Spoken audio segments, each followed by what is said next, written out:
Vēl viena spēļu diena aizvadīta. Dienu pabeidzām ar diezgan pat pārliecinošu uzvaru pret Itāliju. Un viens no sadalījumiem, kas deva mums 13 impus. Ceturtajā rokā viss zonā, pretinieks pa kreisi atklājas vienu beztrumu, partners sola 2 kāravu pasi. 2 kāravu parāda vienu mažoru. Tad Mārtiņam jāpieņem diezgan grūts lēmums. Sākotnēji 2 ērceni, pases, es 2 pīķi, pases. Mārtiņš izvēlējās nosolīt 3 ērceni. Tālāk, kā grāmatās rakstīja vienkārši. Man bija triplets ērcenos, 2 dūži, es pateicu 4 ērceni. Mazāk par 10 stiķiem paņemt nevarēja.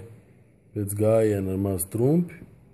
Mārtiņš paņēma 13 stiķus, pie otra galda 2 pīķi.